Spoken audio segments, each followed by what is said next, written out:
All right, Julia Neiman here today with my partner Donovan Dreyer and Robert Kennedy III, who's going to talk to us today about leadership. And Robert has over 20 years of experience as an educator, a trainer, and a communicator. He's taught high school science for 7 years, my favorite topic in school. He loves helping people create hope, generate excitement and belief in their capacity to change lives, starting with their own life. He's a speaker, a trainer, an author, and a guy who helps people with their ideas. And he's a technology nerd who loves apps and exploring new tools. Robert has written 2 books so far that I know about, right? 28 Days to a New Me, A Journey of Commitment, and 7 Ways to Know You Were Meant to Lead. And I know you're working on a couple more, right? Yeah, there are actually 3 in the pipeline right now. Wow. One of them is a men's leadership devotional I've written with 20 other authors called Equipping the Warrior. And there's another one called Purpose, Power, Profit, Creating Impact with Your Story. And then the final one, which is the one that I've done the least work on so far, it's called Shut Up and Do Something. I love that. An action manifesto. So they're all coming along. I love that. And that's perfect here for the Academy. It's like, shut up and just do it. You know, take action, make it happen. Don't overthink it, right? Yep. Yeah. So, Robert, I'm really interested. Tell us how you went from being a science teacher to an entrepreneur and doing what you're doing now. So it kind of happened simultaneously almost. In my 3rd year of teaching, I started teaching in 1997. So actually 4th year, about 2001, I was having a conversation with my wife about our budget, right? And so one of the things that I loved music. And I would buy CDs, anything that came out, I would have the newest one. People wanted to know what was up, go check Robert's CD library, right? And so my wife, we're looking at the money and we're looking at the budget, and she's saying, dude, you're spending a lot of money on CDs. And so I'm like, okay, I know being a grown-up and adulting now, I've got to figure out a way to be responsible, but gosh darn it, I've got to have my CDs, right? And so I figured out, I don't remember how, I figured out that I could call up a record company and ask to interview their artist, and they would send me a CD. So I called up, I found a couple of record companies. I called up the record companies and asked for the A&R person. And I said, hey, can I speak to blah, blah, blah, blah. And they said, yeah, we'd love to have you interview our artist. Do you have a website? I said, yeah, sure. At that point, I didn't have a website. So I learned HTML in 2 days and put up a website. And then I called them back and said, yep, here's the site, showed it to them. And they said, okay, cool. We'll let you interview our artist. And that happened again and again. And pretty soon I had CDs flowing in. And I decided I wanted to attach an internet radio station to the website. And so I did that. And that got us up to Alexa, which is kind of the Amazon's company now, but what they were first known for was ranking website visits. Wow. And so according to Alexa, we got up to the number 3 most visited site in the station because in the US because of the station. And so we started to add radio ads to that station. And so that was my first entrepreneurial venture. I was still teaching at the time. So I would literally come home from school, go play the drums or do something for about an hour, talk to my wife, of course. Okay. And then I would spend like hours in the evening building the site and taking care of this business and just building that up. So that was my first entrepreneurial venture. Robert, I've known you all this time. I never knew that about you. But I want to take some of what you said and point out the teaching moments here because you had clarity about what you wanted to do, and that was music. You wanted to have all the music you could get your hands on. You figured out a way to do that, and you made it happen, and you just did whatever it took to make that happen. And I think starting with the clarity of what it was that you wanted really, I think, made that a lot easier, right? That's what made it happen. Yeah, and it was fun because number one, I was learning something new, and it was just something I was able to really focus on something. But yeah, you're right. Having that why was really cool. And then I guess the bonus for me was now instead of just buying the CDs, I'm literally able to talk to the people on the phone that are making these songs. And then when they have concerts, I'm getting backstage because I'm press, right? So it was great. It was impressive to all my friends. I'll tell you that. Yeah, man, It's that's incredible. a story, yeah. Yeah, and like on a Lexus score, we're talking like the top 100,000 would be really, really, really high. Yep. Number three is that's amazing. You're just like, Yeah. let me throw together a website, and a couple days later you got it going, and then boom. Yeah. Well, not one number three in like every website in the world, just Okay. number three in that specific music genre. But Okay. it was still pretty high. I Yeah, mean, absolutely. yeah, yeah. That's quite an accomplishment, especially starting out not really knowing how to do all this, just figuring it out as you went along. And I think that's an important entrepreneurial mindset. Is like you don't have to know everything. You just have to Yeah. learn it. And today it's so easy. You go to YouTube, you go to Google, you go to eHow, and everything you want to know is out there. Yep. So Yep. that's And we I've got a Google site. back then. Boom, let's throw it together. Now I have a site. It's like as needed. Talk about shut up and do something. That's Yeah. that's a cool story. Thank you for sharing that. So Robert, let's talk about leadership. Mhm. We have a lot of people here who are brand new to business. They're not even entrepreneurs yet. They're thinking about it. They want to move in that direction. And at some point in their life, they're going to need to build a team. They're going to need help from people. Talk to us about some of the values of being a good leader and how we develop ourselves as leaders going forward. Right. So I think the biggest thing for me that I hear is that leaders are born, right? There's some people, if you didn't have this specific gene, then, oh my gosh, you're relegated to being on the couch or, following behind, marching in line for the rest of your life. And I just don't believe that. It's something that is cultivated. Yeah, there's some people that have gifts that allow them to move into a space a little bit more quickly. There's some people that are maybe more naturally charismatic than others, but even that is a skill that you can learn. It's just about our willingness to switch on or to turn and learn certain things. So for instance, me as a kid, I was fairly shy, or I'll use that word, but I was quiet. One day I was speaking with my dad about 3 years ago, and he said, "My God, you were so quiet. We thought you were in your room plotting to kill or something." Plotting evil or something. So but I was a quiet kid, and as a matter of fact, Myers-Briggs, the all-knowing test, identifies Robert as an introvert, right?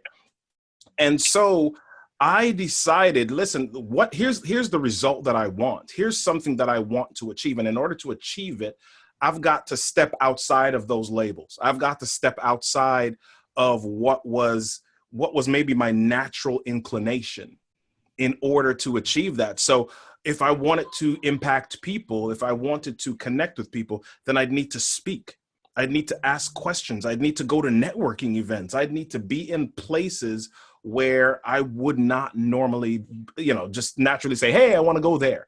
So I needed to figure out how to just get up my courage. And so as far as leadership goes, anybody that's kind of thinking, what do I need to do to be a leader? The biggest thing and the first thing is courage. How can I access that internal courage so that, I can step forward into places that maybe the average person might not? How can I step forward into a place and be the first in some cases to step into a dark room when nobody else is willing to, So that's the big thing. Courage. That's the first word I'd say.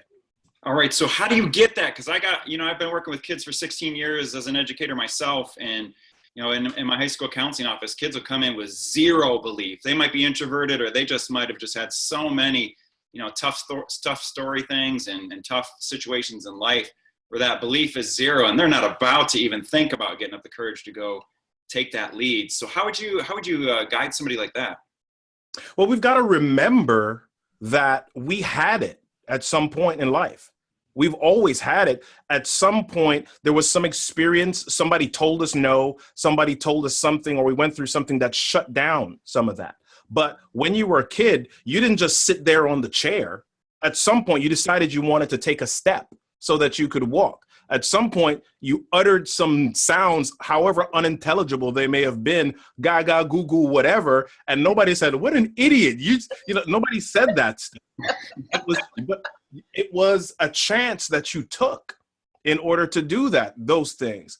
And so, how do we remind ourselves about the moments where we did take a step? How do we remind ourselves about the moments where we decided we wanted to jump from the edge of the pool into the pool and maybe learn how to swim? How do we remind ourselves about the moment where you were running along or you were pedaling along and mommy or daddy or whoever was pushing the bike along the street and they let it go and then you were able to conquer that? How do we remind ourselves about that? So a lot of times the reason we are fearful of things in life is because we don't celebrate or we don't remember the times when we did do that already and what's already built inside of us. And so if we can continually keep that in front of us and remind ourselves, then we're like, you know, yeah, I did it before. I can take a risk again. I can do this. Yeah, that's an important point. I mean, at some point in our lives, we all took our first steps. That took courage. Yep. You know, if we don't remember it, it took courage to do that. So you're absolutely right. First day at school, walking in a classroom where you didn't know anybody. That's scary. Yep. But we did it, right? We did it. We did it. And that's the thing. That's the thing about, you know, what we have here within the Monetize Your Passion Academy is like you have support for that. You have somebody, like when you went in that classroom the first day, usually had mom with you or dad or somebody brought you into that classroom, and we're here to do that. Yeah, absolutely. You know, so there's all that support, and it's like, go ahead and take the risk. We're here to catch you. Yep. So that helps, right? When you know that there's somebody there, you can be courageous and just go for it. Yeah. Yeah. And, you know, at some point that person may not be there, but we've got to ask ourselves the question, you know, what do we want? Do I want something else? Do I want something better? Do I want growth? Or am I cool with just sitting here in the same old stuff? You know, because the same old stuff doesn't get me much. You know, I can sit in a bag of chips, but even at some point that runs out. So what do I do then? You know, I've got to figure out. Yeah. Yeah, no, that makes a lot of sense. So, okay, so we got courage. What's next? Well, we've got courage. Courage is the big one, but we've got to also be willing to move ahead without receiving credit. Okay. Sometimes we fear doing things because we feel like nobody else will notice it, or nobody's going to pat us on the back for it, or nobody else is going to give us our just due. And we want to be recognized, and that's natural. And we want to be recognized for what we do and for the efforts that we make. But we've also got to remember or realize that all of the greatness, all the great things that happen in life don't come because people are looking to simply get the credit for them. They're just looking to provide, to serve others, and to provide a way for something great to happen. You know, I think about every great invention. I think about every great discovery. You know, you think about Magellan, this guy going out into the ocean with a boat of people and have no idea where they're really going, or where it might end up. And he made it back, or he didn't even make it back from the trip, right? Yeah. Some other dude ended up leading the last leg of the expedition because he was killed in a battle on the way. But you have to be able to go into something and recognize, okay, listen, what's more important here is just doing the thing rather than getting the accolades or the credit for it. Go ahead, Donovan. Yeah, so I just went to this talk for the National Leadership Academy, and right. Tommy Spalding was talking about the difference between two types of leaders, and you really just hit on both of them. One is the self-serving leader, and then the other is the servant-led leader, the heart-led leader. So yeah, you really tied in that well. But I think kind of naturally when let's say you're gearing up that courage, it almost kind of feels natural to be a little bit self-serving, or that's almost like, it's huge in our society too, to come off as the bravado and being brave, and at least trying to put up that front that you've got that. So how do you think that people can make that transition from being a little bit more focused in on wanting the recognition to genuinely doing something because they just want to make it happen because it's fun and it's awesome to serve in that way? Wow, that's a great question, man. The bravado is, to use a very plain word, the bravado is just more sexy, right? That's the thing that gets rankings. That's the thing that gets views on YouTube and on TV. But nobody notices as much the other person who just kind of does things in the background, or does things in order to simply make the change happen. So it's tough to say, how do you help somebody make that transition? Everybody's honestly got to be able to sit down with themselves and say, what do I want? What's most important to me? If that person who wants the bravado, if that's what's most important to them, then there's nothing that I can do to say, hey, you need to make this transition. But if what's most important to them is to make a difference, if what's most important to them is to see other people succeed, if what's most important to them is to open up a brand new world for people, then they will do what it takes. And even if that piece of things is submerged for a little while, that asking that question helps that to come to the surface. And that's why it's important for people to volunteer. That's why it's important, especially from an early age, so you begin to see what others need. You begin to see people in a place of I don't want to use the word desperation, but you see people in a place where life isn't perfect for them, and then you seeing how your actions can make a difference for them. So, if young people, anybody, if you have the opportunity to volunteer, it's not just about you being kind or getting community service hours. This is about you really shifting your own mindset to help you become a stronger, better leader, because now you're able to see a bigger picture of people. Yeah, that's good advice. Something you said a minute ago I wanted to hit on, and that was the difference between, whether you're in it for the recognition or you're in it just to help other people and shine a light on other people. So there's no judgment in that, right? Whichever one you are. You just Right. need to be really honest with yourself and then decide moving forward, like, how can you be, if you're the one that wants a recognition, so then maybe you need to do a solitary thing and, become a rock star or a radio host, or, something where the light is on you, and that's okay. You're not putting anybody else down or locking anybody else out by keeping the light on you. So, that's okay. There's a lot of things you can do that would be solitary, but it's being really honest and not just wanting to say, oh, I have a team of people that I boss around.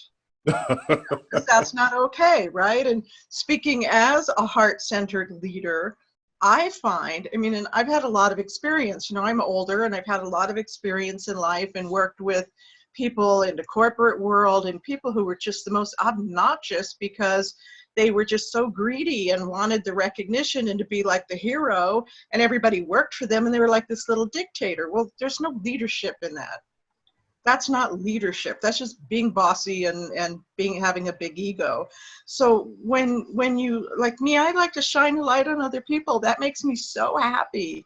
I rarely take credit for anything. I always say, oh, this person did it, and that makes me so happy because I know what my participation was, and I don't need that recognition, but you have to know in your heart which one of those is going to keep you going forward. Right. Awesome. Hey, Robert, have you had a situation? One of the things I think that helps make that leadership more inviting, or taking the courage to take that lead, is comeback stories. So a lot of times when, you might be 18, 19, 20 years old watching something like this, and okay, he made it, he had his lucky break, and he knew what he wanted. He wanted CDs and he got them. But when you hit a tough spot, tell us about maybe hit one of those tough spots and how you make that comeback. And if it's not sexy to be vulnerable, I guess I'm just inviting you to take a shot at it and tell us a little story about that. Well, you know what? I that's always a challenging thing for me, because I look at my life, and while I didn't grow up rich or wealthy, my gosh, I think I had a pretty darn good life. And my parents did everything they could. I mean, I've made some bad decisions. I've made decisions in business that blew up my business and ended up owing, more than $150,000 in business and working out of that. But in the midst of all of that, I didn't see that as this big old failure. It wasn't something that was a traumatic thing, because I look at people maybe like a Nick Vujicic, right? Who is a motivational speaker, the guy who was born without arms and legs. Yeah. I look at a Richie Parker who was born without arms, but is a software designer at Hendrix Motorsports and designs race cars, right? With his feet. I look at people who I look at even Stephen Hawking, right? The great physicist, the great scientist who was relegated to a wheelchair, couldn't even talk for most of his life. And I look at those things and I say, my gosh, I'm pretty doggone blessed. I've had money things that I've had to work through, and I've worked through a lot of them and still working through a few things. And I've had moments in life where I've made bad decisions about, jobs and things like that. But it really all comes down to deciding, you know what, where I am right now is not where I'll be. And then deciding that I'm going to take an action step towards that. I'm where I am. I look at people. I went to dinner with a family on Saturday, and people kind of look at you online, and one of the ladies in the dinner, she's known me for years, and she's like, "Oh my gosh, you're doing so great. You're so successful now," right? And I'm thinking in my head, like, okay, really? Have you not seen my bank account lately? But the truth is, I live a certain way. I've got a great family. I've got a great life. And I make the joke about the bank account, but I drive down the street and there are people with signs outside. And, they're saying, veteran, please help, or homeless, please help. And I'm not there. So I'm grateful. I'm grateful that I've had a blessed and charmed life. And yeah, there could be some things that are better, but life is good. I don't know if that was vulnerable enough for you. Well, yeah. I mean, you pulled in some really tough stories. I think that's tough to remember in your own story when you're having that belief issue, to think about others. But those are some really good ones. I mean, you really picked out some tough cases in life, and you can reflect, I think, somewhat better when you've got something to keep perspective and find some way to have some gratitude even in tough times. That was good. Yeah. Yeah, and one of the things that gives you quality of a leader would be compassion. To me, that's a good leader is compassionate to the people that they're leading. Yeah. So what are some of the other values around leadership that we can develop? Well, I think one of the things, and I'll actually reflect or refer to the book, the last one that I talked about, the seven ways to know you were mentally. One of the things that I wrote in there was 7 things that leaders can use to pull out their leadership potential. And one of them was leaders are creative. Okay. And why I put that was because a lot of times we get stuck in things have to be done a certain way. How many times have you been told in your life that that's not going to work, or nobody's ever done it that way, or it's not going to work because it should be done this specific way? And we're grown up with all of these rigid rules and the way that things are supposed to happen. And, I know for me, God bless my parents, and I love how they've grown me up. But one of the things that was in my world, you got to go to school, you got to get a job, and not just a job, you got to get a job in certain fields. You can get a job in the medical field, you can be a teacher, you can be a pastor. Don't be a lawyer because they're liars. And so and so don't be a policeman because they carry guns. There's some things that were in my world that were structured, and so at some point you've got to figure out, okay, I'm here now. All of those things that they told me were not necessarily true. How do I then create something to then move towards this passion or the thing that's in my mind, this thing that I want to create with the world? What are the problems that exist? What are the things that are blocking me? What are the obstacles? And then how can I create something to move outside of that? I'll give you a quick story. So when I was about 7 or 8, I was learning to ride a bicycle. And typically people learn to ride bicycles, or at least all my friends, their parents were pushing them along. And I was at one of my friend's houses, and his dad was kind of pushing me along, but I wasn't learning, or at least it wasn't quick enough for me. I wanted to learn to ride in one day. I didn't want to learn to ride in a week.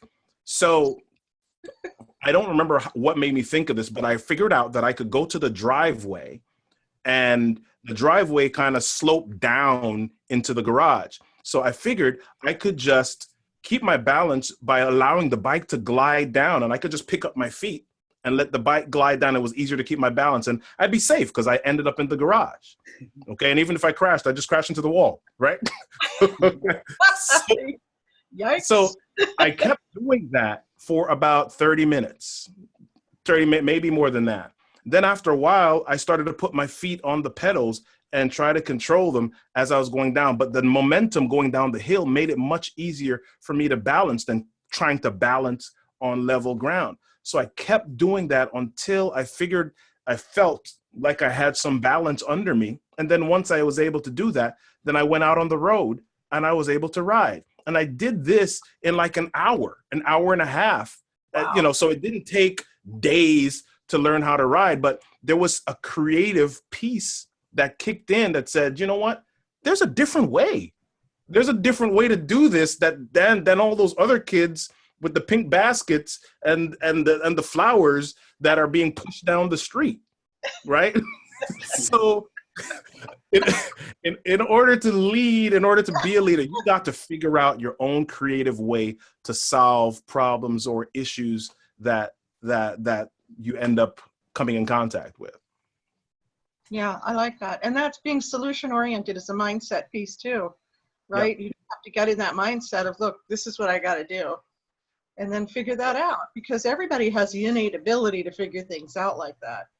Yeah. You may not know that, What a cool analogy too, to talk about, the difference between, level, you think about climbing on action steps, you're like climbing, but you've like stepped it back from even taking a step to even, let's go downhill first. It's not even work with level, let alone a step. Yep. Yeah, that makes perfect sense when you think about it, because going downhill is a lot easier than going uphill. I know that. Yeah. I know that from hiking. It's way easier.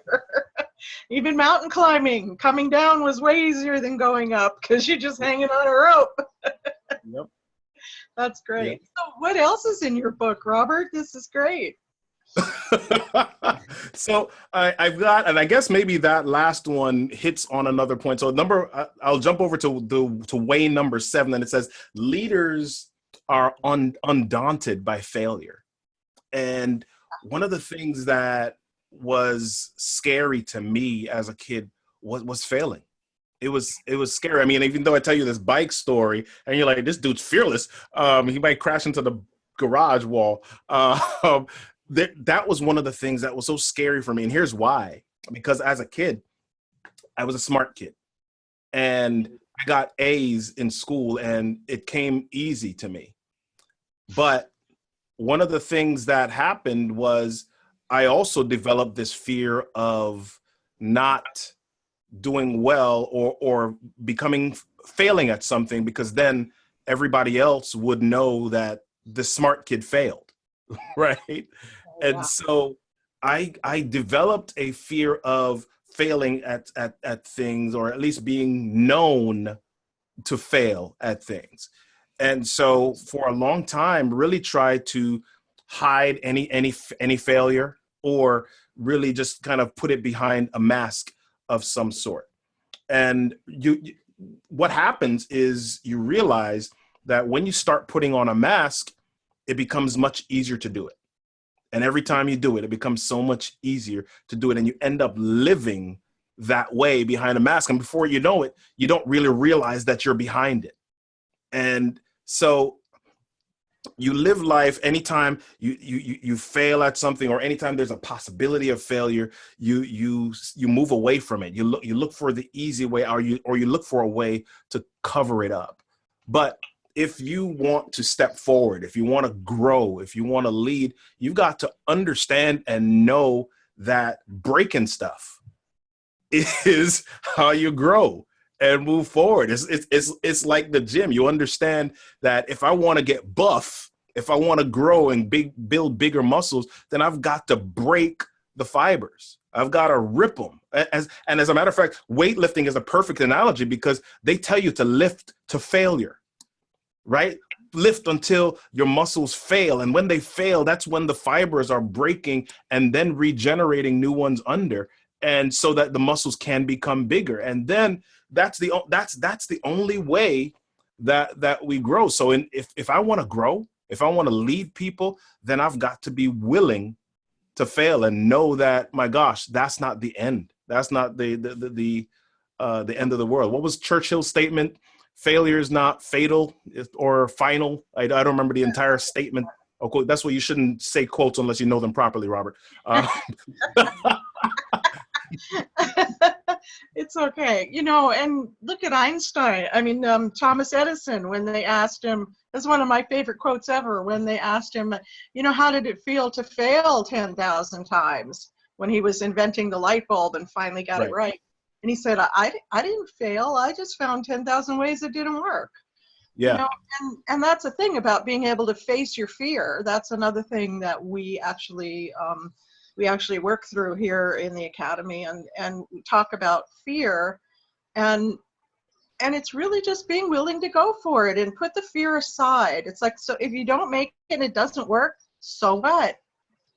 You'll find another way. You just keep going for it and stop looking at failure as this really negative thing. So I messed up the quote, so I wanted to get it right. It says, success is not final, failure is not fatal. It's the courage to continue that counts. That's Winston Churchill. That's it. Yeah, Julia just shared this really cool video with me the other day too, with Jia Zhang. And, he did this challenge of 100 days of getting rejected on purpose, because he had the 6-year-old side of himself that he was really had some PTSD almost, and then a 14-year-old that wanted to conquer the world, but the 6-year-old kept causing him to step back and not go for some of his dreams in life. But this big project of doing 100 days of getting rejected on purpose was amazing. And he learned so much from that, and really in the end, what he said was, this built my self-confidence in a way that I didn't imagine would happen, and it was like, he was really real with himself about it. Like his first effort, he said, okay, day one, I'm going to ask a stranger to borrow $100. And he worked up the courage and he said to this stranger, can I borrow $100 from you? And the guy said no. And then he said, why? And instead of answering his question, he ran away. When he ran away, he said, oh, wait a minute. If he asked me why, if I had answered him, maybe I could have negotiated something with him. Right. So step along the way, he taught himself a really valuable lesson. Yeah. Yeah, that's amazing. It's kind of like when the very first coach that I hired, I had a business, and I hired the coach to help me grow that business. And one of the questions he asked me was, what's your hourly rate?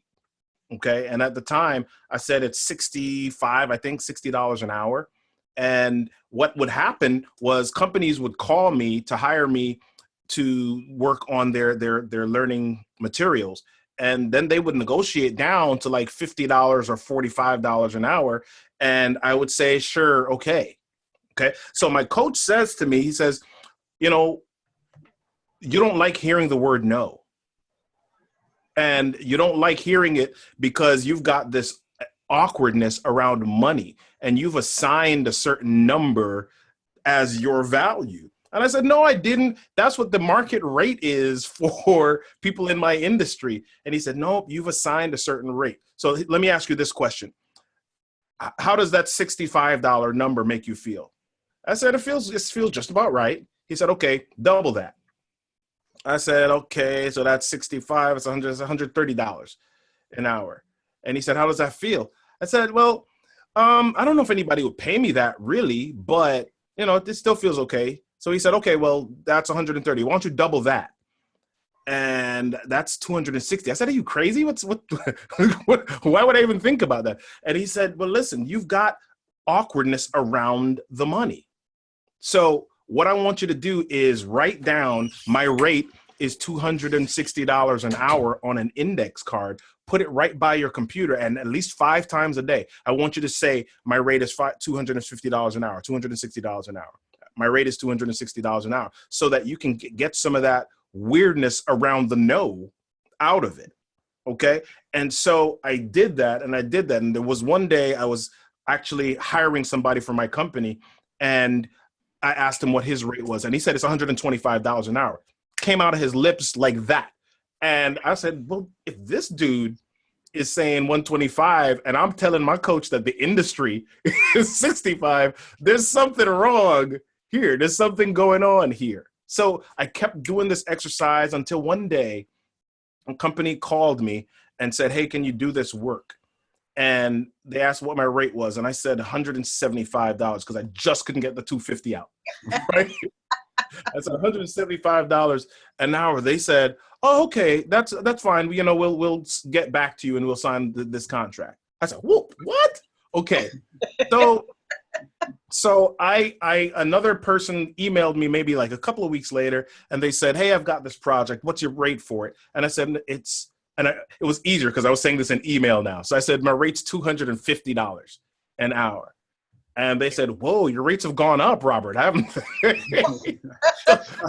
And they didn't hire me. But for me, it was this thing where like, whoa, I've gotten past this block. I've gotten past this place because I went for the no. I went for something that was just, it felt crazy to me. So, you know, for people that, just like the 100 days of rejection, man, we got to figure out how to go for no. And the way that we do that is by thinking so crazy and big sometimes that it just expands our ability or our willingness to take risk in our lives, because, you know, we're just not afraid of that no anymore. Yeah, no, that's exactly right. Because, you know, and in sales, they teach you, like my sales coach would say, go for the no. Because every no gets you a step closer than the yes. So just keep going for the no, and it builds your confidence. You know, that when you can walk away from somebody that said no to you and not take it personally, you know your next answer is going to be yes, because you just did a major energy shift. Yep.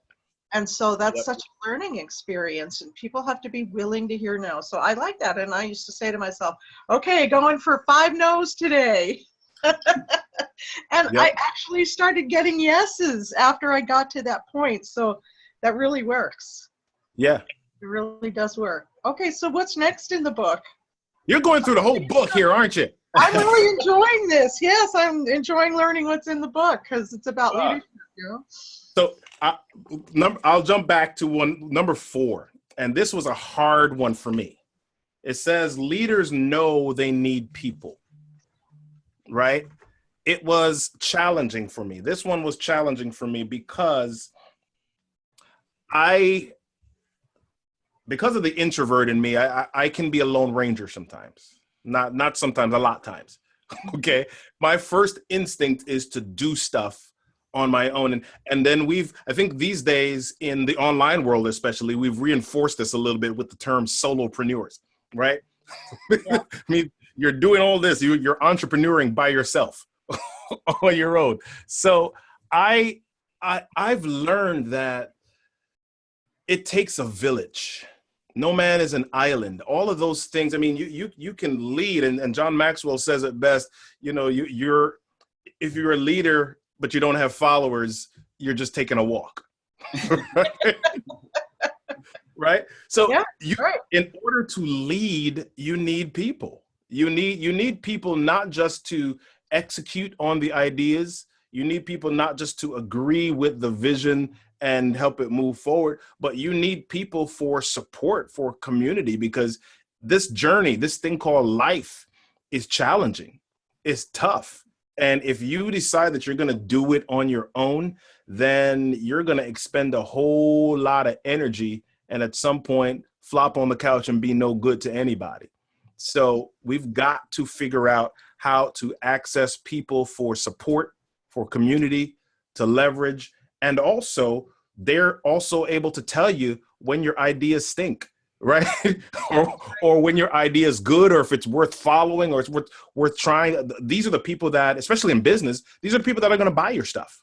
So you've got to find people so that you can, leverage and get feedback and do all of those things. So leaders need people. We got to get people. Yeah, we do. It's kind of like building a dream team. We call it building a dream team. Yep. And you want to invite people to be mentors. And I think that that's really important. And I know each one of us here has invested a lot of money in hiring coaches and taking classes and buying programs to better ourselves and to make us better business people and have a better understanding of that. So I think it's a really important point that you raised, Donovan. Yeah, and I think that's one of those missing links too. I think, when you and I crossed paths, Julia, it really struck me as like, I already had the motto that it takes a team to empower and help a teenager thrive in life. And that's the tough part, taking these action steps without anybody there. It's hard. And, it also, another thought was like, it takes people, because you could get boring if you're the only voice in the room. And, this idea of, if it was just Julia and I trying to pull it all together without all these other amazing people, then we're leaving that door closed to just some other perspective, some other ideas, some other successes, some other tough times that kids and, young people can really benefit from as they're trying to establish themselves in a real world that's changing rapidly. Yeah, that's really true. And I want to change people's perception that, from using that word hard, because hard makes it harder, and it's not hard, it's challenging. And we have to be up for the challenges. If you want to be in business for yourself, you have to be up to the challenges. I was just testing you if you'd catch me if I said hard instead of challenge. You knew that I would. No, you caught me. And we need to welcome the challenges, because that's what builds character. It's what makes us stronger. And being able to step up to those challenges builds self-confidence and self-esteem. And there's just so many things that make it worth going for the challenge. Absolutely. Absolutely.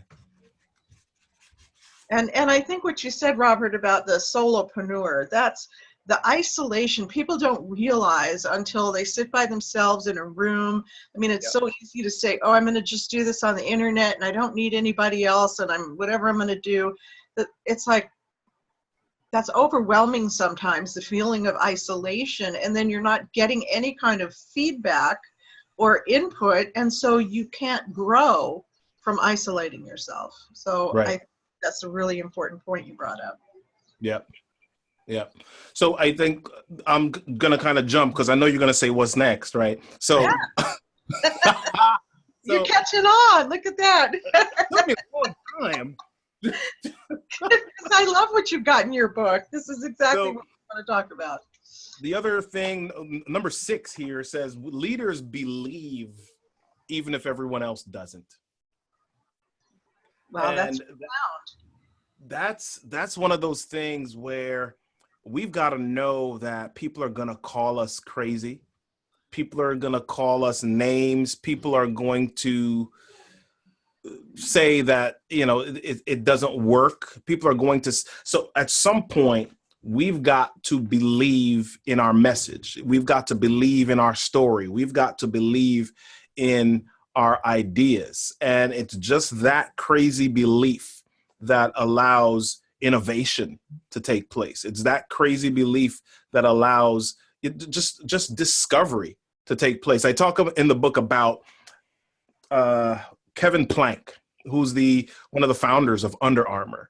And he was playing football, and he noticed that every time he would play football in his t-shirt, the wet t-shirt would cling to his body in a certain way, and it was just uncomfortable.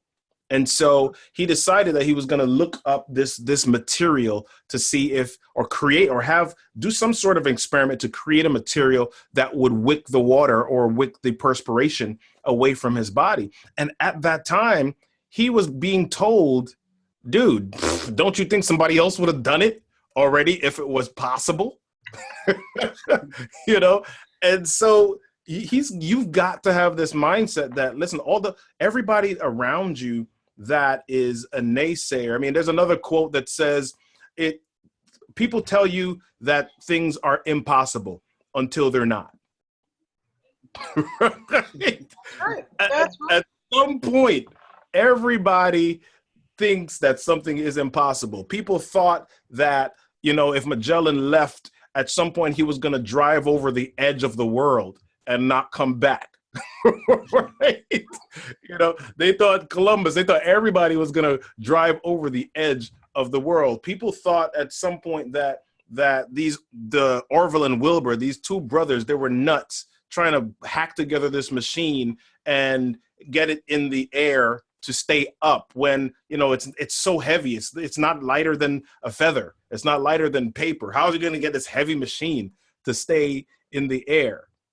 People think this crazy nutty dude, Henry Ford, is hacking away at these metal machines for hours in this factory, in this warehouse. And how is it going to, we use horses. Horses have muscles and they pull stuff.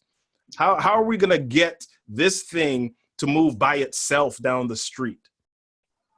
So at some point we've got to be able to figure out, or be able to say to ourselves, you know what? I believe in this thing. I believe in this thing, and I've got to figure out how to put as much of myself and focus into it, because even though everybody else doesn't think about it, there's a reason that I wake up with this thing every morning. There's a reason that it's in my heart. There's a reason that I think about it all the time. So I've got to believe in it and be willing to act on it and see it through to fruition. And if it doesn't come to fruition, be willing to live with that failure as well, because that's leadership. Exactly. I'm so happy you brought up Ford, because he was a quintessential leader. It happened because he believed in the kind of engine he was trying to get them to come up with. And they kept saying, the scientists or the engineers kept saying to him, oh, it's not happening. No, keep at it until it works. He didn't say to them, you're a failure, you're not doing it fast enough, it's costing too much money. He just kept saying, no, I know this can be done, keep working on it. And they finally did it. Yeah. And he gave them all the resources that they needed to keep going, because that's how much he believed in it. He was willing to do whatever it took to get that to happen. So I'm glad you brought him up, because he's a really good example of that. Yep. All right. I don't know what I missed. I think there's only 7. I think we've done 7. Come on. No. You hit 6, you hit 1, you hit 4. I jumped around. I did 1, 7, 4, 3, 2. Let me see. What was number 5? We said courageous. We said creative, choosing results over credit. Know they need people. Believe. Oh, I didn't do number 5. You are absolutely right. Julie was keeping track. Check her out. Don't slip anything past her. Hey, I'm good at what I do. All right. So number 5 is leaders just show up. Leaders just show up. I mean, there's a story in the book that when I was a kid, my dad is a minister. And so sometimes we would go to a meeting at church, and it was like prayer meeting. They had it every Wednesday. And the prayer meeting would start at about 7 or 7:30. But my dad would take us with him, and we would get there like 5:30. And we're sitting in the church, and we're sitting there, and I'm kind of looking around, and there's nobody there.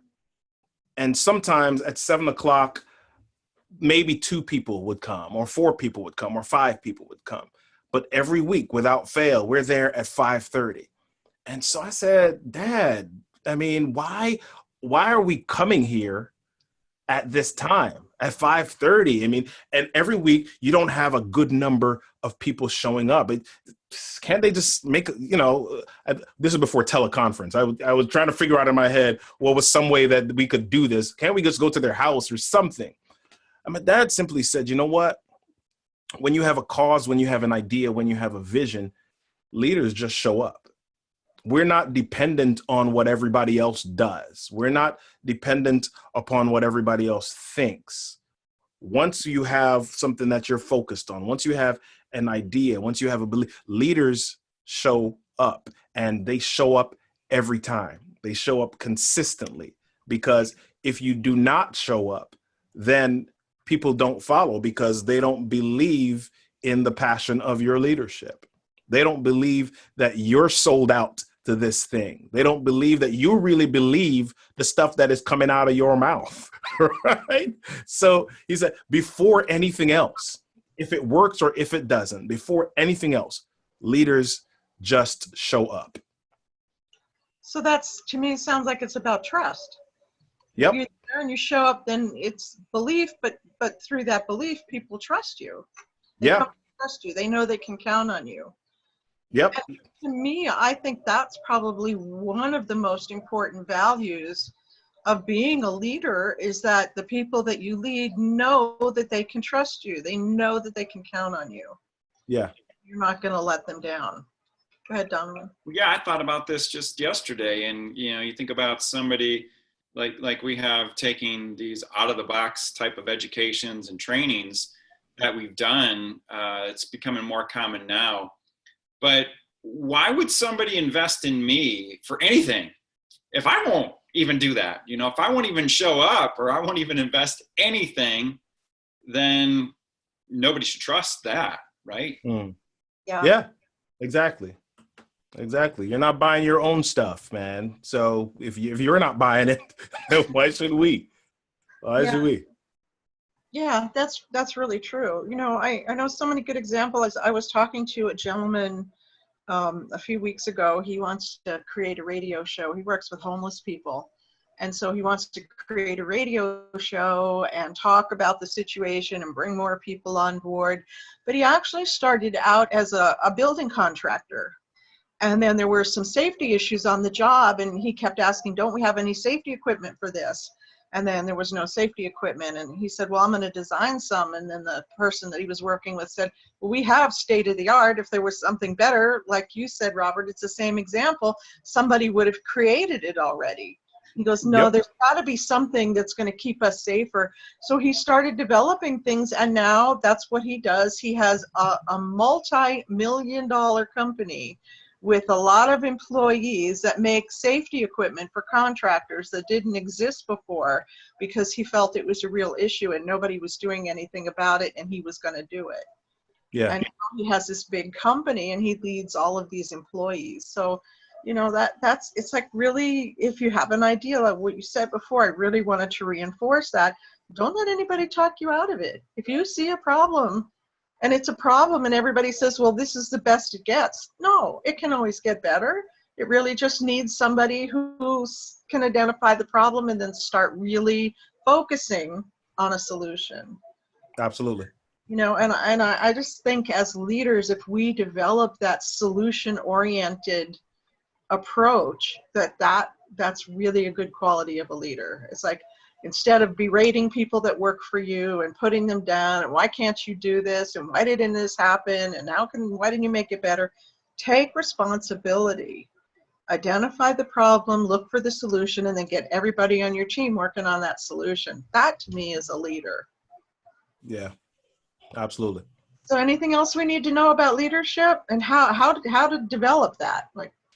Because I know we got kids out there going, I don't know anything about this stuff.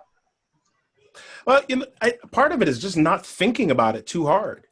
You hear people saying, you need to be a leader, you need to be a leader, you need to be a leader.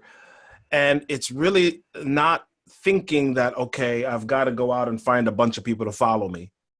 I've got to go out and say to people, hey guys, I'm doing this. Let's all do it. Sometimes you've just got to decide that whatever is important, whatever I'm passionate about, or what's the thing that I really want to get out of life. And if I decide that I'm just going to go towards that, whether people follow or not, that is one element or one aspect of leadership as well. Leadership doesn't say, I've got to get people to follow. Leadership sometimes is simply being first, or being the one that's willing to take that first step.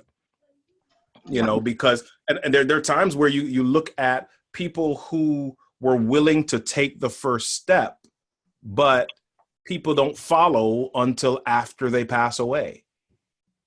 You know, so there are times where you just, it's really about, okay, how can I authentically live? How can I be courageous? How can I shed some of the fears and just decide, okay, I'm going to go towards this thing.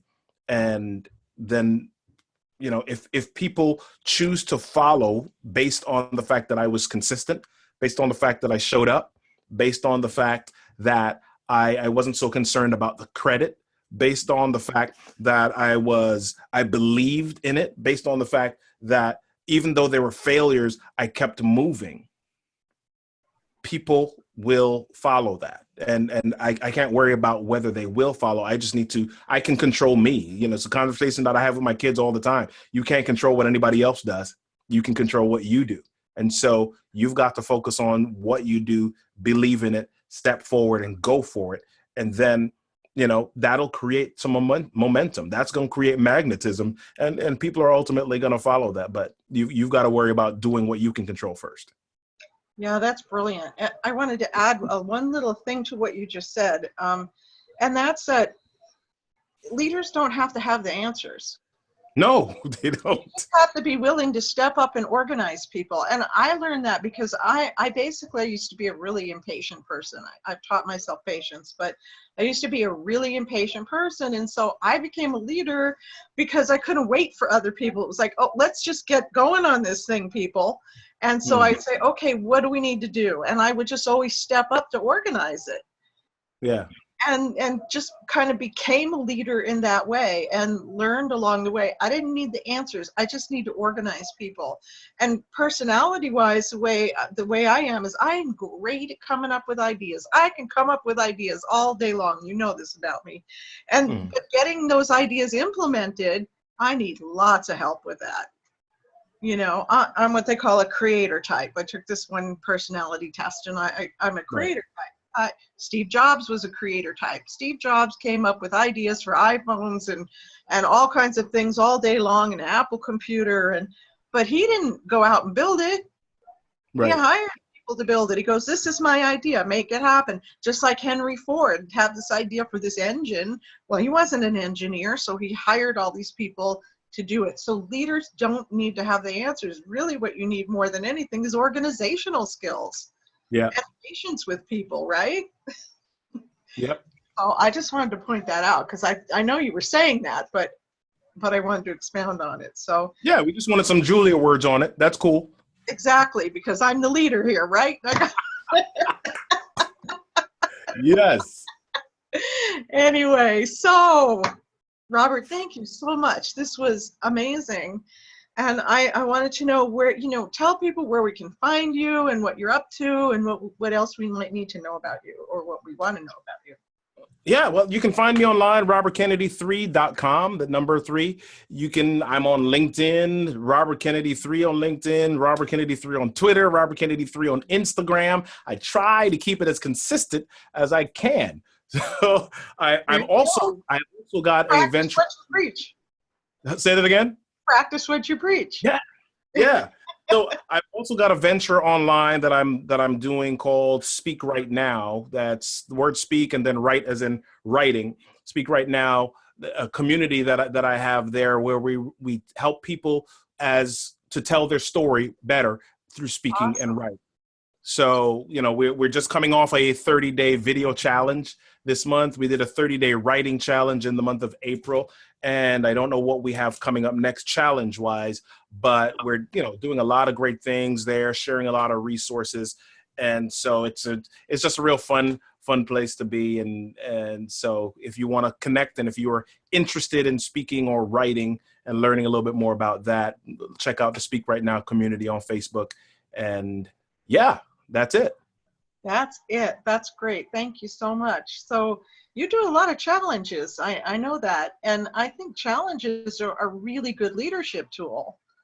Yeah. Because that's right? Because that's a way to gather people together and then motivate them to do something. I didn't even start out with it thinking about it that way. There were some things that I knew that I needed to do. So I just turned it into a challenge and built in some accountability through getting other people to do it as well.